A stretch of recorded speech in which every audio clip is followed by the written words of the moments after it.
President Greg Wood. Here. Vice President Rick Webb. Present. Director Gregory Washington. Here. Director Byron Glennon. Here. And Director Beth Stewart. Here. Okay, please rise for the Pledge of Allegiance. I pledge allegiance to the flag of the United States of America, to the republic, which stands one nation under God, indivisible, with liberty and justice for all.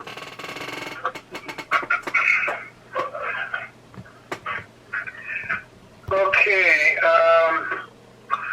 public comments at this time. I will disperse with the reading of the statute, but let the record show that we're opening the floor for public comments. So if anybody wishes to make public comments, please do so at this time.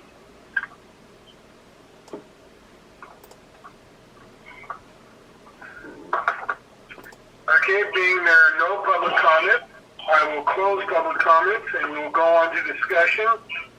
PR1, fiscal year 2020-2021 budget discussion. Presenter, Brad Robertson. Good morning, Mr. President. Good morning to the board. Appreciate you making time for us this morning. Is Steve on the call? Yes. Do you want to give a little background here, or do you want me to just get started? Just go ahead. All right. So the purpose of this meeting is to bring the entire board into the budget process conversation. We had a very productive meeting last Thursday with Finance Committee and management, laying out the unusual circumstances of this particular year's budget process, the effects of SB 998, the future legislative constraints that we are anticipating in terms of revenue collection, decreased revenue assumptions, and also this is the first major year of our ramp down, the impacts of our ramp down, and how much water we may need to anticipate buying, in addition to what management has done in terms of capital projects and figuring out prioritization.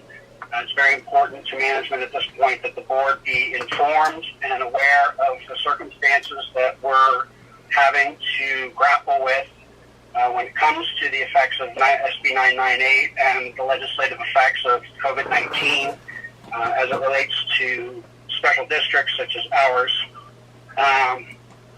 Before I go any further, are there any questions or comments about this? You all got the document this morning from Lizette? Yeah, just one comment you made in your opening statement about the purchase of water because of the ramp down. From what I understand is that we've already made the purchases so far. Is carryover water and things of that nature to where we should be okay for this fiscal year. Is that correct, Steve? This upcoming fiscal year, we'll have to tap into a little bit of our carryover water.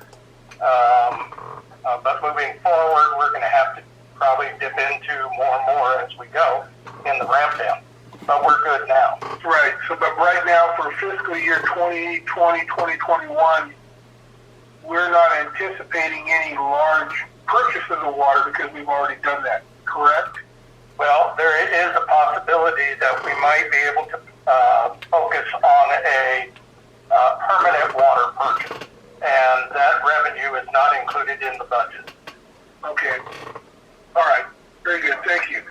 I just wanted to clear up the fact that it's not that we're facing something that we have to do because of the ramp down. It's just something, opportunities might come up to obtain more water, but it's not water that we actually need for 2021, 2020.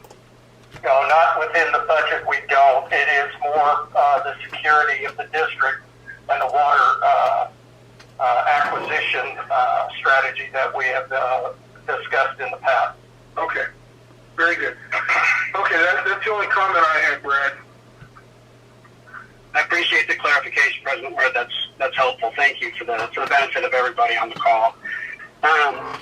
So high level, this budget So the kind of rumors around the watering hole of industry is that water districts such as ours in the state of California are going to experience a pretty significant decrease in revenues for the next fiscal year, maybe the following fiscal year of 21-22. Right now, the industry standard right now, Rastelis and AWA did a rate study across the country, and they're projecting that residential use will go down about 20%, commercial use will go down about 30%. So those numbers are reflected in the budget before you. What we did is we took what we would normally do with the increased rates starting July 1 against the number of connections, trend analysis against usage, and from there we said how much of that total is residential, which is about 97%, and how much of it is commercial, is about 3%. We've adjusted the totals down by 30 and 20% for a weighted average of residential use and commercial use, with the assumption that we're going to see a decrease of 20% residential and 30% commercial. The upside is that we only have about a 3% commercial base, which is good because it only represents about $30,000 of our total budget decrease. The real decrease is going to be on the customer side. And I want to make a point of clarification. There's a difference between revenue and cash. And in our case, the revenues aren't going to go down. We're still going to collect them. We're still going to book the revenue because people are using as much, if not more, water because they're at home more often as a result of COVID. However, their ability to pay that receivable, what we would have on our books as a receivable, is projected to go down by about 20%. And what we've done in this case is to account for that in the decrease of a revenue, such that we're not counting on the cash coming in for operations and other capital projects. From there, we put together a conservative revenue budget that totals about $8.66 million, and we have total expenses of $9.4 million. So we're looking at a district deficit of $762,000. Now, that said, that includes $2 million of depreciation, which is not, as you know, a cash expense. We don't put any cash out for that. It's matching the expense of a long-term project over its useful life. Our cars, our infrastructure, our buildings, so on and so forth. So we add that back in below the line here, where, so if I could focus your attention to the line that says net operating surplus or deficit, you'll see over there all the way to the right is the number I just referenced. But then by each fund, the general fund has a surplus of 181, the water fund has a deficit of 23,000, the sewer fund has a deficit of 982,000, so on and so forth, such that we get into where we would either need to pull from reserves or we could invest back into our reserves. So I'll use the water fund as an example. Inclusive of the $23,000 loss is $1.4 million of depreciation. So if you look below that blue line, you'll see an additional, we add back 100% of it because at no point are we going to have to replace 100% of our infrastructure at one time. So what we do is we take that out to account for it, but then we put it back in and we only take 25% of it. So that $365,000 number below it for the repair and replacement fund is 25% of the depreciation that we physically move cash into our reserve account pursuant to policy to put away to replace assets in the future. The remainder of that $386,000 will go into an unrestricted reserve for maintenance and operation. So the upside of the water fund is, while it is showing an operating loss of $23,000, from a cash perspective, we're really seeing an increase in our reserves of about $700,000. Conversely, the sewer fund is $982,000. When we add back depreciation and do all those other calculations, we're going to have to dip into the unrestricted cash reserve in the amount of $4,400,000. Now, I realize that's a big number, but we also knew that was coming. We've anticipated it coming because of our commitment to the wastewater treatment plant rehabilitation project. We knew that we were going to have to commit about $4 million of the district money into that project, and that's exactly where this is coming from. So while it's a big number, it's also a number that we were anticipating. So, and focusing down to the bottom line, increase and decrease in net position, that has to be zero. That's when we're running a balanced budget. We have to be able to say, if the checking account doesn't have enough money, it's got to come from the savings account because the bill's got to get paid. So this budget has been prepared with some conservative revenue estimates. We've asked Public Works, John, Brock, and Lizette in administration to carefully scrutinize their line items for positions, personnel, repairs and maintenance, anything that can be deferred. We're asking that it do be deferred outside of it being a health and safety or an emergency repair, anything like that that must get done for the sake of the ratepayers. We have put into this budget anything that could be brought back to the board later once we have a better sense of the economic conditions of all of this going on. What we're hoping to do, we brought this up in the Finance Committee meeting on Thursday, is most municipalities do what they call a mid-year budget, December, January timeframe, bring back any big changes to the board's attention. What I'm proposing we do is do that quarterly, such that when we, maybe in October, once we get a good sense of where we're at through first quarter, we can bring this back to the board's attention. And even if it's just an update, if there's no changes, we can keep the board apprised of where we stand. And what I'm hoping to do as well is to bring a budget to actual report to the board on a monthly basis. Not that we would change anything in the budget, but to simply for transparency purposes and governance purposes, to bring that forward to the board so that you're informed. Realize these are unbelievable times, and it's important that you, charged with governance, have the most relevant information to push out to the community with a unified voice so that they know that we're doing everything that we can from a management perspective, from an administrative perspective, to continue to meet the needs of the ratepayers and the community, and without making any kind of overzealous promises about things that we can't control. And with that, I'll take some questions or comments. I have a comment. I guess I can go first. Director Washington here. Good morning, everyone. I'd like to echo Brad's thoughts on the line items.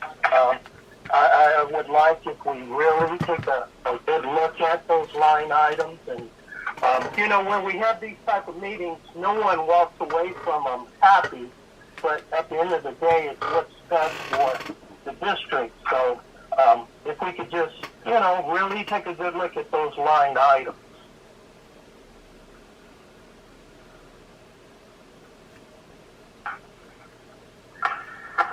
We have, to answer the comments, we have scrutinized the line items and have been tightening the belt on those items as best we can because of the impacts that we saw coming down the pike with 998. The discussion that the potential of the governor stepping in and requiring us to forgive some of the increases or some of the revenues, delinquencies, is another thing that we have been anticipated. So we're trying our best to do that. Now, some of the items that are included in the budget may be included in there, but they're not of a priority nature at this time. So if we can push them aside, we will. And I think that's where our quarterly budget review will reflect where we stand at any one time to give us that picture as to how we move forward with the budget. Steve, there got a couple of things here. I'm just thinking out loud. Around 2006, I think. I mean, I'm not really sure the date, but it was around 2006, 2005, maybe 2007, that the state had a huge deficit in their budget. And they came to all the special districts and asked us to give up our property tax revenue for a 3-year period to help balance the state, to get rid of the deficit and balance the state budget. And in return for agreeing to that 3-year forfeiture of our property tax discretionary funds, they agreed to never issue unfunded mandates on us.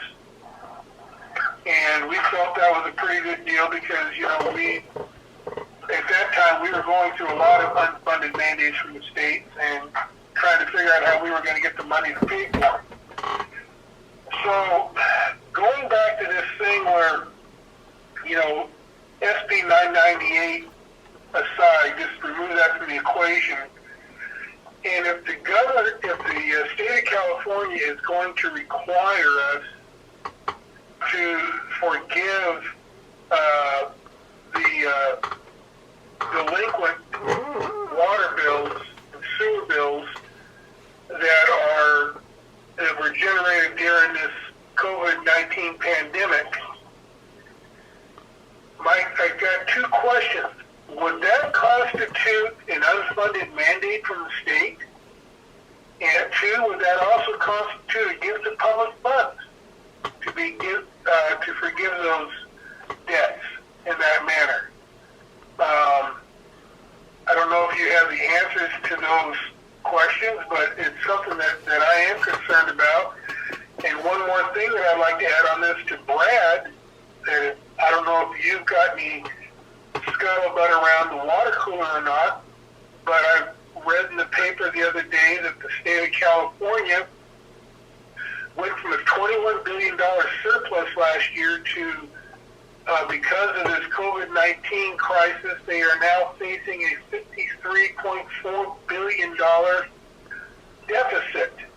So is there any rumors out there that the state may be looking at special districts again, giving up their property tax discretionary money to help the state dig themselves out of this hole? So to answer your question, actually it wasn't in the 2000s, it was actually in 1993. The Education Revenue Augmentation Fund, ERAF, was passed by the state. And it was a property tax grab, and that's how we characterized it at the time. And during this time, the state had reached into the back pockets, took property tax dollars, they ad valorem tax monies from special districts, counties, and cities alike. And it was to the tune of about $10 billion when we brought action against the state in regard to what you just pointed out, an unfunded mandate. That was our assertion. I was president of, or the incoming president of CSAC at the time. And we sued the state of California in Sonoma court. Steve Woodside carried that litigation. And we won the suit. The judge upheld that it was an unfunded mandate. And it was overturned in the first District Court of Appeals, stating that the state of California, being the allower of all of the districts, counties, and cities, which were political subdivisions of the state, to tax. Therefore, because they allowed us to tax, they contended that the tax dollar was theirs and they could do whatever they wanted with that. Moving fast forward, yes, there is discussion in the halls about the potential of the governor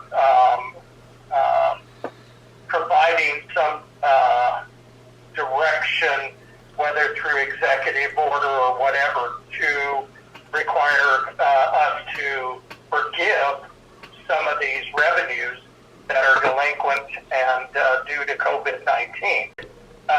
Do exactly what they did in ERAP is very much a possibility. However, the distinction that I think I can make between ERAP and what we're seeing right now is when the state of California contended the property tax dollars was their ability to allow us to do that was upheld. However, user fees are not a property tax. So to the extent that an argument can be made that the revenue streams are acquired under two different conditions, I think at least there should be a discussion in regard to whether or not they could reach in and take more revenue from the district. Executive order requiring us to forgive as far as a gift of public funds. I'm not sure how far that argument would be successful or not, or how far it could go, but it's certainly a question. And it's certainly a reality. The state has had priors for doing that in the past, and I know that they would do it again if they felt it necessary. So the argument to sum up would be, is this, if they do a property tax grab, could they only go after our ad valorem tax money that we did in the district, which everybody knows is very small? And or could they also reach in and take our user fee revenue? You know, going on top of that, Steve, I just thought of something else that was a big topic probably about 10 years ago, I guess. And it was a deal where the state was looking at going after the reserves of public agencies. And there's the possibility that our reserves could be, in other words, they say that you don't need that much reserves, and we're going to take what we feel is the excess. I don't remember the details, but there was something on the Little Hoover Commission that came out on that. They were talking about that, and I was just kind of curious. I mean, when you're dealing with a $53 billion deficit, you know, I would imagine they're going to be looking at everything they can to try to figure out a way to close that hole up. And so I'm just kind of looking at, you know, what are the potential things that we could be facing, and then how do we prepare for it, you know, in that event. That deficit that you speak of is similar to the deficit that they were experiencing in 1993, which was caused by Prop 98, and it was the mandate mandating the state of California to fund education at a certain level. So what they did is they passed the Education Revenue Augmentation Fund to augment the revenue necessary that the state could not make. So yes, this is very similar to that, and they could make that same move, but I'm not sure how good an argument the difference between ad valorem tax money and our user fees would go in the whole fight. But believe me, it would have to be a fight with the state again. Our state organization, CSDA, the League of Cities, and CSAC alike would all probably jump on the bandwagon once again. But I got to tell you, it's very difficult to herd cats. And with the three organizations, although our livelihoods are dictated by our revenues, and the unfunded mandates kill us each year, it's still a difficult task to win. Big question for you. If they tried to take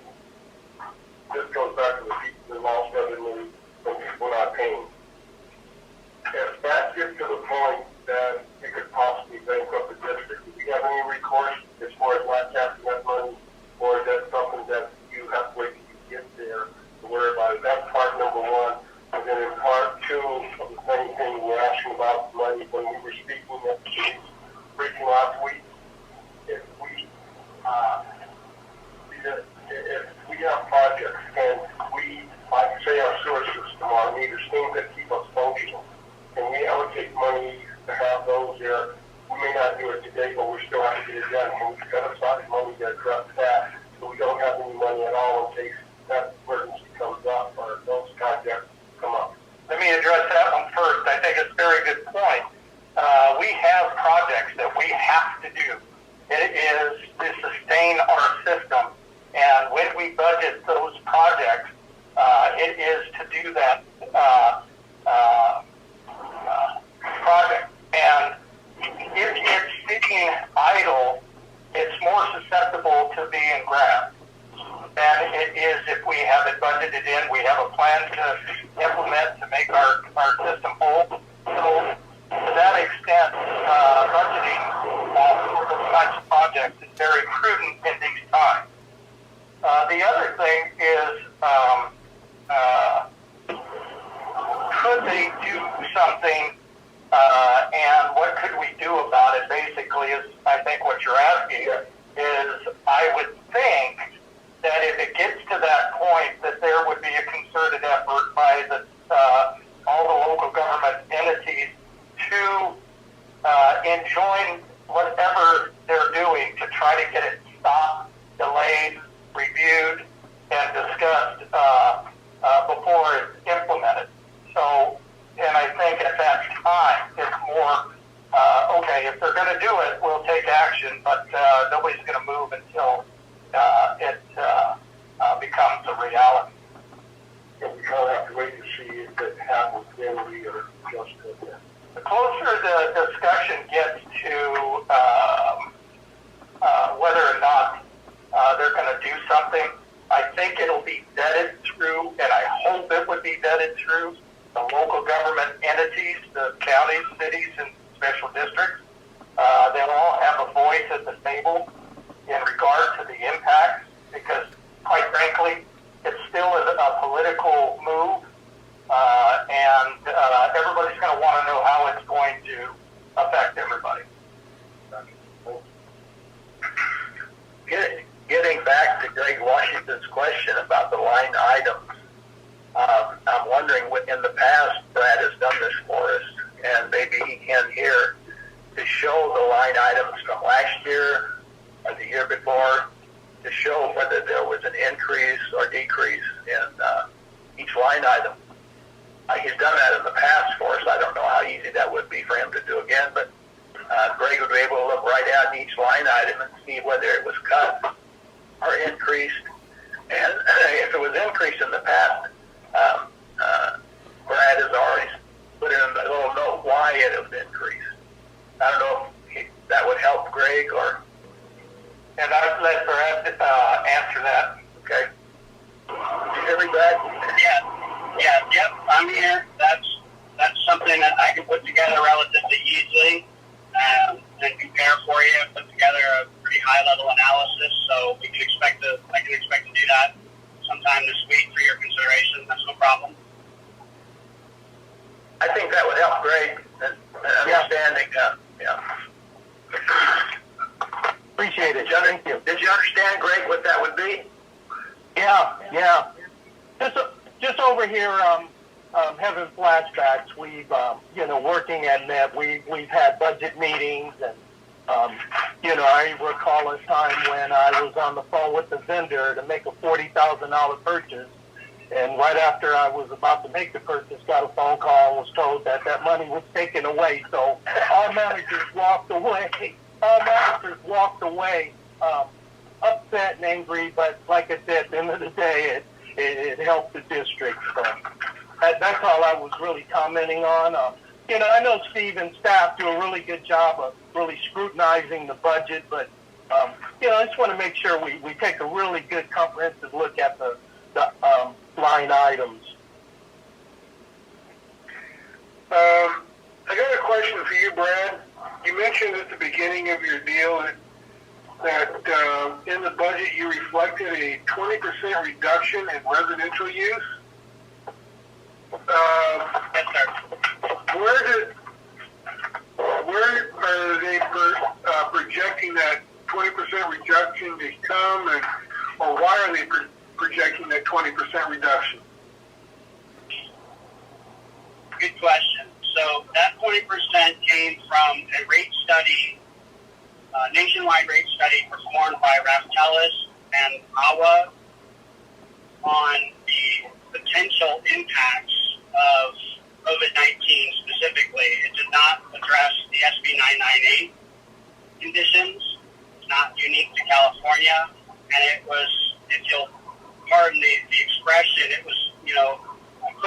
30 back of the envelope study. Obviously, we've only been in these conditions for 2 months. It was not something that was given a lot of analysis. There's not enough time, but it was something that was economically and quantitatively measurable, such that people could make some educated guesses about what to do from a budget perspective. So the other thing that I mentioned with the Finance Committee last week is that I am on a committee at my firm, firm-wide. There's 9 of us on this committee representing different elements of government, following the CARES Act, following the legislation in each state, looking to these types of things and answering these types of questions. And the scuttlebutt around the water cooler, if you will, is that 20% is probably a good conservative estimate. If you go through the rate study for Raftelis and AWA, there are some organizations and some, not organizations, but some areas, geographic areas, are being projected to be 35%, size 35%. But there's others that are at 10 and 15%. So what we've done is we've taken a good hard look at our area. We've looked at all the economic data that's available to us, and 20% seems to be the right figure for our organization and the organizations in that area, in terms of demographic information, the ability to pay, and also just if we come in at 10 or 15 or 18%, the next piece of the puzzle is that they're projecting that this is going to roll into the future year of 21-22, and if there are, quote, savings, so if we come in at 15% and not 20%, that we should be putting that 5% aside for 21-22, because there are going to be compounding economic effects going into the future years. Does that answer your question? Well, yeah, kind of, but here's my thing where I'm having a hard time wrapping my is this community, and I'm talking about not nationwide or state of California, but I'm talking about this community of Roseland, that we were required by the state mandate of the 2020 mandate, and we had already achieved our 20% reduction. Back at the time, the state of California came down and said, I believe it was around 2013 or something like that, where they came in, and because of the drought we were going through, that even though we had already obtained our 20% reduction, we had to obtain an additional 20% reduction from our 2013 rates, if I'm believing the correct date. So you take the 2020 mandate that we achieved, and then we had to double down on that with another mandate from the state for another 20% reduction. So we ended up with over 40% reduction from where we were at. And so if they put in another 20% reduction, that means this community of Roseland is going to reduce their water usage by 60% or more. And that's where I'm kind of going like, we already have a community where almost nobody has a front yard anymore. And they've cut water usage drastically. I just don't know if I agree with the fact that, yes, we might be seeing reduced revenue because of SB 998 and because of, delinquencies or things, actions the state might take. I agree with that 100%. I don't know if we're going to see a great deal of physical reduction of water use, at least in this community. I don't know if people can cut down much more than what they've already cut down. It's a great point, and Yep. to be clear, the 20% that Raftelis and AWA are suggesting is not a reduction of consumption. It's a reduction of cash collection. They're projecting that 20% of the people are going to have to choose whether to pay rent or pay their bill. But we can't turn the water off due to SB 998. Yeah. Okay, good. Yeah, because I just wasn't grasping a 20% reduction in use because it just didn't. Yeah. I didn't see that number panning out. When you're talking about a 20% reduction in revenue collection, okay, I can buy that. Yeah, we I did agree. just Thanks for clearing up. increasing consumption.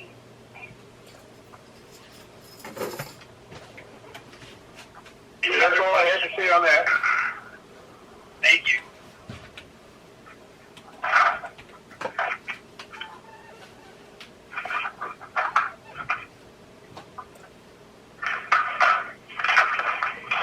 Steve, one question I have, I'm looking at the budget here, and I noticed that I'm not finding any CIP projects itemized out on this. Do you not have those yet, or? We have them. I'm sorry. In the email that I forwarded to you, did include Whatever they can put a hold on. Okay. We'll make copies of it. You're gonna include the attachment? Do you have yours? I don't have it.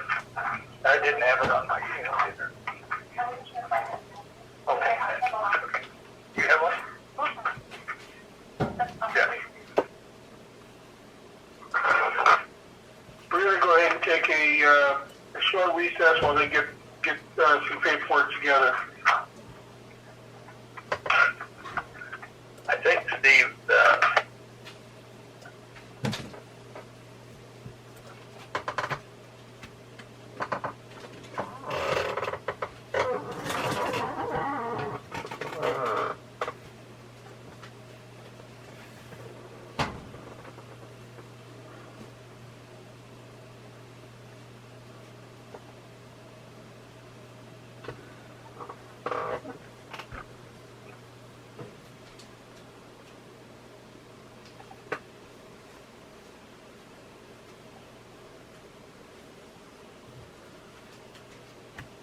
Are any directors still there? I'm here. This is Ben. Director Webb? Right now, feel free to speak. Okay. Director Webb? Sir. I'm good, Big shout out to you. I know you're out there on the front lines and you're seeing it all, man. And you. And you're in our prayers, man. Because I know what you're dealing with out there. Well, thank you, Greg. I appreciate that. All I can tell you and I'll tell everybody, one of the responsibilities I asked for, I never thought I'd have to be going the way I'm going. But I don't know after this new thing about releasing everyone to start doing more, how we're going to look. But I'll keep doing it. That's all I can tell you on that one, Greg. I'll keep doing what I do. But thank you. Hang in there. We appreciate you, man. I'm seeing things in the world that I've never seen before. I saw on the news this morning 2 guys fighting in Targets over 6 feet of air. One guy went to jail for criminal press because he tried to blow up the store because he didn't have a mask on, they asked him to leave. He tried to blow up the store, so he goes to the store to spend $20 on getting a $50,000 bill for criminal press and figured that one out, man. So, yeah, the logic's not there, but on the flip side of it, hopefully as more information comes up and we get well heard, as we get well, people will start acting a little bit better, hopefully. There's no guarantees. No guarantee. Yeah.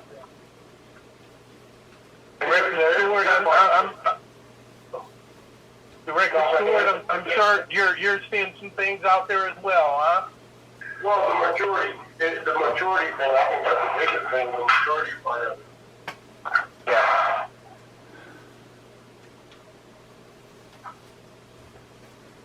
Ben, do you guys still have your emergency center activated, or have you gone down a little bit on it, or?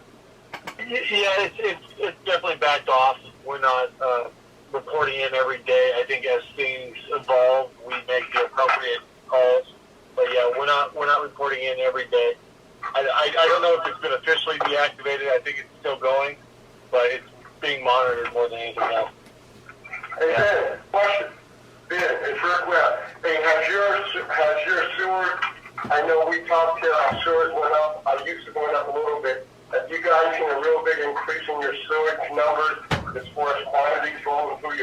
assist in that?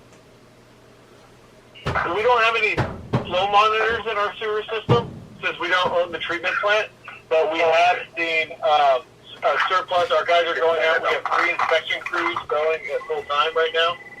So they're going out and they're checking, making sure that all the wipes and all the increased flows haven't affected us too adversely. But we have caught a couple almost backups just by going out there from the increase, you know. So. Yeah, okay, gotcha. Okay. All right. Craig, emailed it as well for the directors that aren't here. One on the phone. All right. You also sent an email. We're back in session.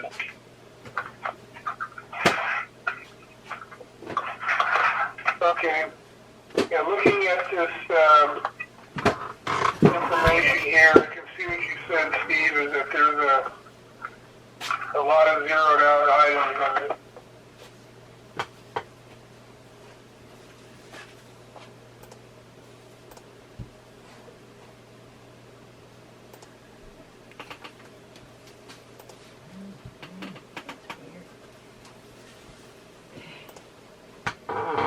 Sorry, is that okay if I do this? You bet. Go ahead. Oh, Greg, did you come out of recess? Yes. Yes, I did. Okay. Go ahead. 11:45.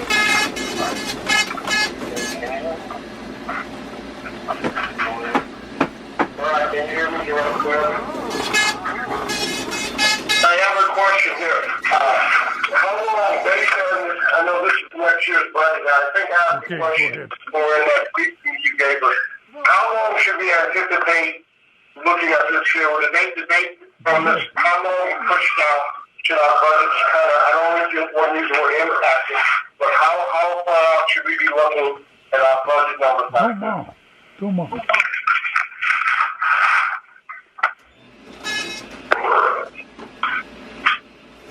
It could go into 2 years. Okay. 2 budget cycles, I should say.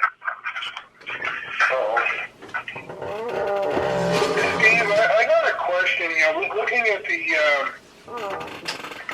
capital budget, and I appreciate the fact that you guys zeroed out a lot of items, you know, for fiscal prudence. But I'm wondering, you know, a lot of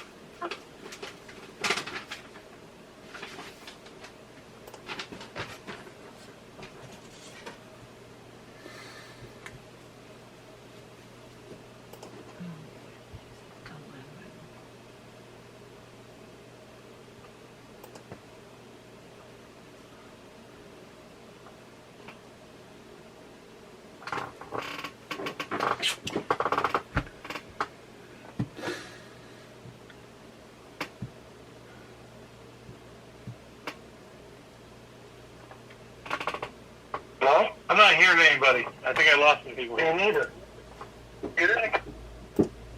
Yeah. Two-way radio. Can you hear me now? Okay. Now I can. Greg. Okay, well, what I was saying is I was looking at the capital budget and a lot of the things that have been zeroed out. I was asking Steve if we have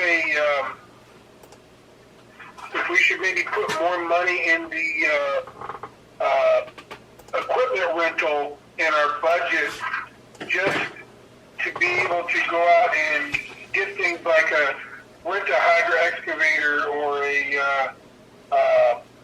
you know, backhoes and vectors and things like that, you know, as we need them for our maintenance. I know we were thinking of purchasing a lot of this stuff, but maybe until things are a little more clear that we can, you know, rely heavily on rental market or, you know, bypass pumps and things of that nature to be able to do it that way without actually having to go out and purchase this equipment right now. I think looking at this and kind of what we mentioned prior is some of the the things that are on this list may have a priority above all of the others. However, the others that are on the list, it doesn't mean that they can't be revived at a time that we necessarily have to prioritize that function. As a function of putting this together, it's anybody's guess. If you have a crystal ball, you could put all that stuff on there. But I think there's priorities on here that are listed or funded that could be a lower priority should we need to do something like you're talking about and have the money within the CIP budget, but not necessarily identified for that emerging required product or project. Right. I mean, you look at things like,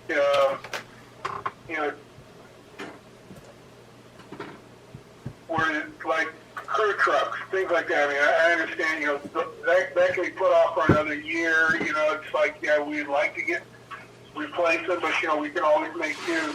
But when I look at things like server upgrades, because you guys have been looking at ways of making the computer system more advanced, and especially in this time where we don't know how long we're going to be in this remote business. And, that might become a critical issue. And so, we might need to revisit that. The hydro excavator,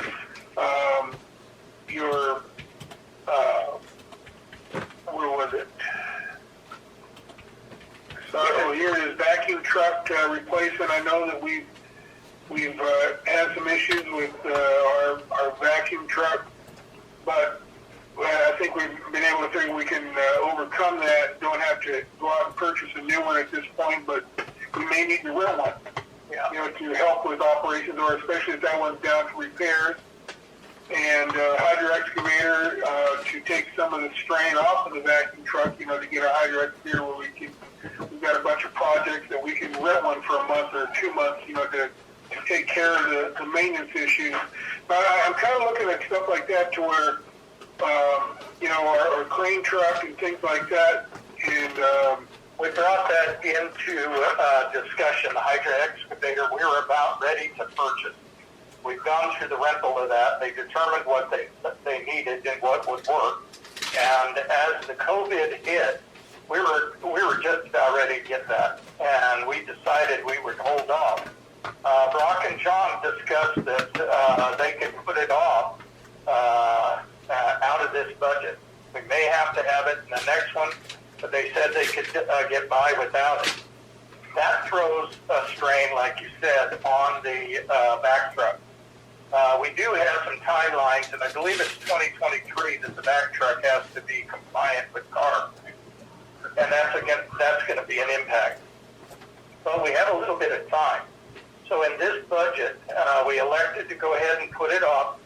And should we have a necessary problem like that, in the quarterly review, we could always make adjustments within this by bringing it back to your board, discussing the issue, where we're at that time, and what priority we need to address, and move that revenue to that point. So it's not that the revenue's not there. It's kind of trying to prioritize as we stand today. Have you had much success on getting the snorkel elbow for the back truck and then the snorkel flex tubing? You know what? I haven't talked to Brock about that. I know that they're still operating right now. I'm not sure if they're down. They're obviously not down with the snorkel elbow and the tube at this moment, but I don't know the status of it. If we could put in the budget to have maybe 2 or 3 of those on a pallet in our shop, that way crews can make, because those are the things that are going to go out, besides the debris tank and your blower and your things of that nature. But the thing that takes the biggest beating from doing the excavating is the snorkel elbow and the flex tubing. And if we could have in our budget to have maybe 2 or 3 of those in the warehouse. That way, when they go out, crews can change them out and we can keep that truck operating. Greg, I'd like to add, we do have an IT budget, but Dan is still waiting on a couple of vendors to come back to us with the final numbers. And we're hoping that we'll get that into the budget that we present to you for your consideration at the first meeting in June. So we do have those in mind. It's just we're waiting on a couple of numbers. And I believe Brock's on the line as well. Brock? You there, Brock? Yes, I am. So we do keep spare tubing in stock here in the warehouse as far as the suction tube for the vacuum truck. And then we also have some old elbows in stock that we have, that staff has repaired, that we have as backups as needed. So we have those parts in stock in the warehouse. The other vacuum truck replacement parts that were previously listed in the budget was the replacement of the blower assembly on the truck. So we opted to remove that because, as you've mentioned, this truck will need to be replaced as of January 1, 2023. So we didn't feel like it was a wise investment to dump $50,000 into a truck that will be replaced in 2 years. Have you experienced much of a CFM reduction in your blower? Yes, we have. It's been noticeable in the past 2 years, and that's included it in the budget previously. But again, this truck will need to be replaced, and it will not meet CARB standards as of January 1, 2023. So we think that the ongoing maintenance of it, we can get this truck to last for the time being, but we don't think it's wise to invest that much money into the truck at this point. Okay. And for the hydro excavator, what is the long-term rental rate on that one? Like if you wanted to rent that thing for 6 months at a time? I believe the rate is $12,000 per month for rental. For a hydro excavator? Correct. Okay. Yeah, that sounds about right. Maybe somewhere around 2,000. I mean, 20,000. Okay, and on your asphalt hot box trailer,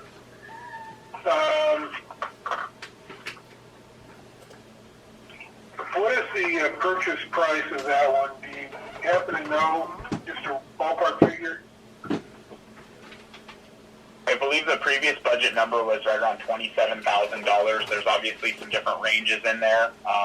We would demo different models before we made a purchase, but the previous quoted number, I believe, was right around $27,000. And I just double checked the hydro excavator rental rate, and it's $14,400 per month.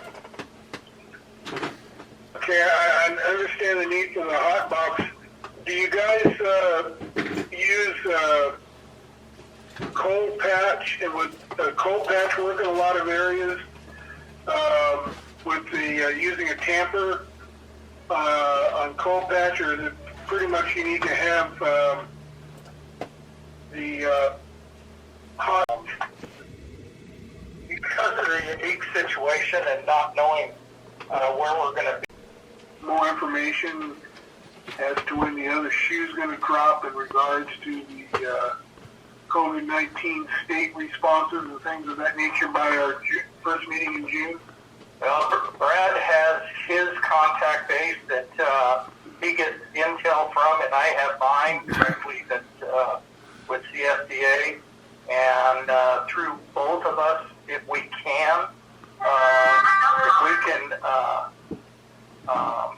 come up with some more information, we definitely will. But it's going to be difficult as they work the ledge committees for CSDA. I stay on top of that, and I'm informed on what's going on with that. So to the extent that I get the information, I'll pass that forward. All right. I would suggest at the regular meeting tomorrow that we bring this up and approve. This is the preliminary budget. Get it moving. Is it going to be on the agenda? It'll be on the agenda in the first meeting in June. Now, there's not this next one. Right, correct. There's still a few items that will come forward on the budget, but when you have it, that will be your preliminary budget in the first meeting in June. And I want to thank staff and Brad for putting this together. You know, it's just one of those things where we have to play the hand we're dealt, and we will meet the challenge and do the best we can. All right. If there are no other questions. I have a comment, Director Washington here. I want to echo the President's comments. Steve and staff and Brad, I really appreciate you guys' efforts during this uncertain time. You guys have been real proactive in your approach to things around here. And although I'm the new kid on the block as a board of director, very proud to sit on this board and know that I have people like you and your staff that's handling the needs of this community. So I just want to say thank you, guys. Okay, with no further comments from any directors or staff, I'm going to go ahead. Motion to adjourn.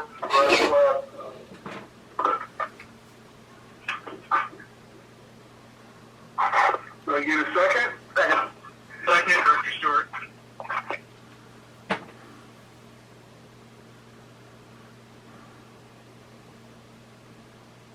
Stewart, roll call vote. President Brett Wood, Yes. Vice President Rick Webb, Yes. Director Gregory Washington, Yes. Director Byron Glennon, Yes. and Director Ben Stewart. Yes. We are adjourned at 12:02. Have a good afternoon. All right. Thank you, everybody. Appreciate your time.